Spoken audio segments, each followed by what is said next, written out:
Hello friends, in the last episode I'd shown you some footage of self-made wind turbines of different shapes and sizes that I had experimented with a few years ago.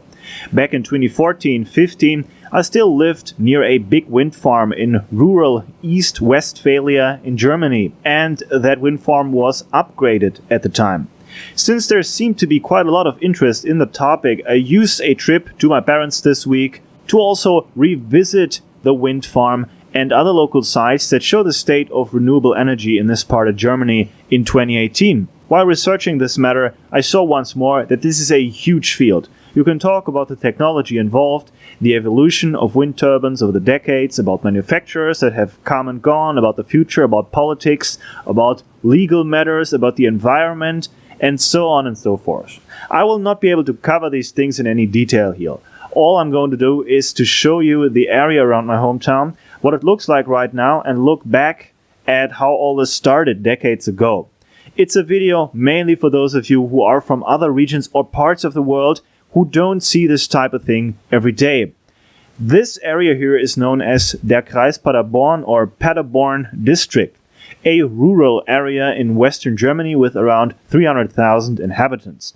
And this just happens to be the part of the country where I grew up. My actual hometown is Altenbeken, a municipality of around 10,000 people in the east of the district, making it the east of East Westphalia. So just to give you a few numbers first.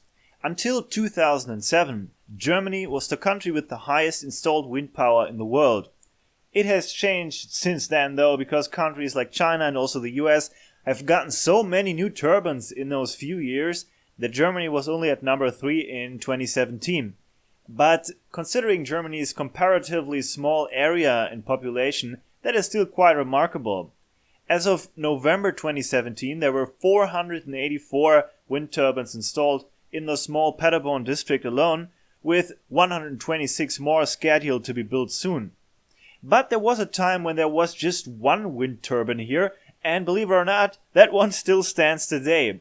What we're looking at is the first privately owned wind turbine of a certain size in this district, and probably in the entire state, built in 1978 by a local businessman who owns this property here. It was made by a local company from Karlshafen called Brümmer, and apparently it is rated at 20 kilowatts of nominal electric power. I think it's amazing that it's still here, but to be honest, I can't remember when I have seen it in action for the last time. But it actually took 10 more years for the next step. That same local business owner visited the stand of a wind turbine manufacturer called Nordex at an industrial fair in Husum, northern Germany, in 1988. The Nordex Corporation, like many other early manufacturers, would have built turbines near the coast where constant winds could be expected.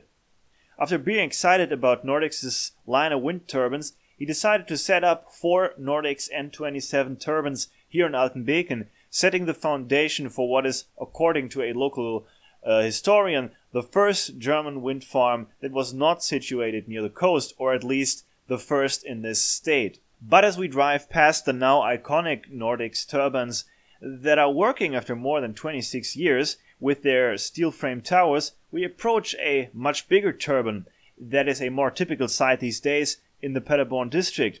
It's an Enercon E82E2 with 82 meters of rotor diameter.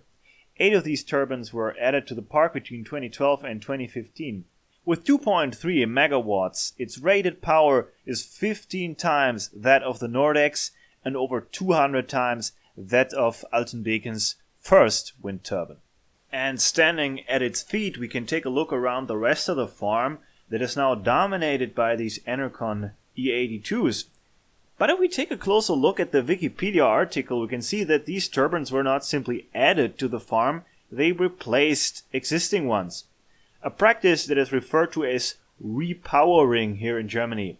And at least in this part of Germany, Enercon turbines seem to replace many older models that often came from a variety of manufacturers within one wind farm. In this particular case, those 8 Enercon models replaced turbines of 5 different manufacturers: Nordex, Tacke, Vestas, A.N. Bonus, and DeWind.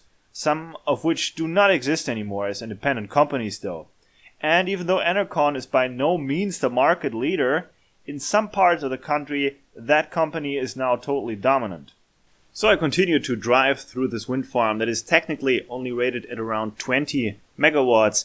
But if you take a look across the valley here, you can see the next wind farm already. And on this map of the area, it becomes obvious that these farms, though they might have different owners, are often geographically not really separated at all.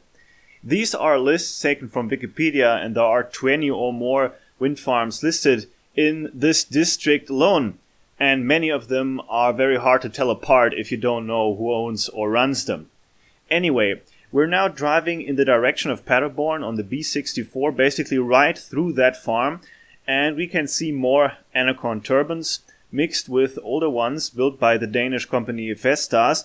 These models are rated at 1.65 megawatts, and even though they might look similar to the Enercon designs, they can easily be told apart by the bulkier hub and nacelle design of Enercon that, as far as I know, comes from the type of generator that Enercon has developed itself for its turbines. We also drive past more construction sites.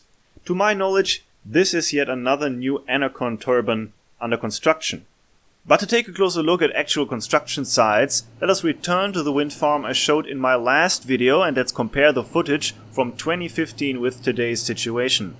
We're now driving through a small village called Asseln, and the nearby wind farm Asseln-Lichtenau was, at the time of its opening in 1997, the biggest inland farm in all of Europe, and now that it has been repowered, it has a wind power capacity of over 100 megawatts, making it the most powerful in the state and one of the biggest in Germany today. And we can see that upgrading effort is still underway.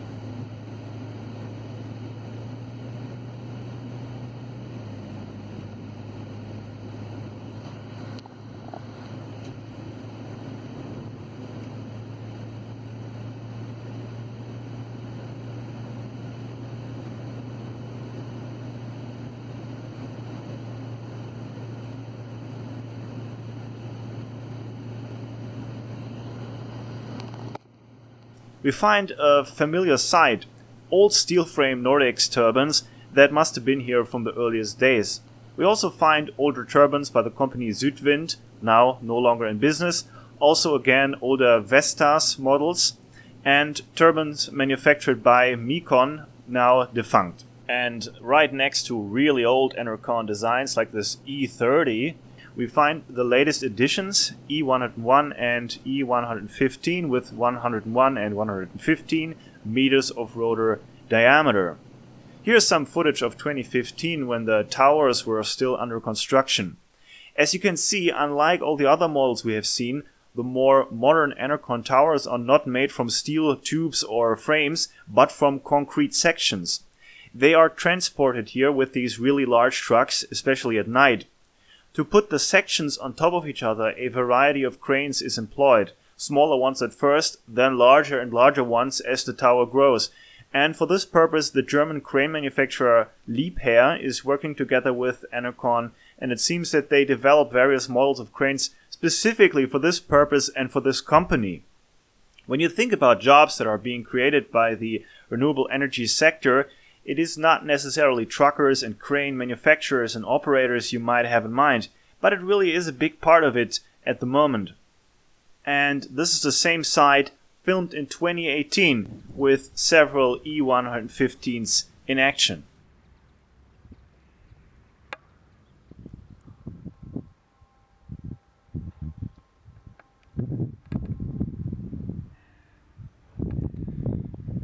But what about other forms of renewable energy? Well, there's biogas production and of course photovoltaics. And we will now just drive down the road in this little village called Dahl.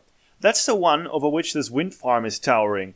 And I just want you to count all photovoltaic systems and solar thermal collectors you can see.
And look at this local company near my hometown. Not only do they have their own wind turbine, they also invested in a massive photovoltaic system.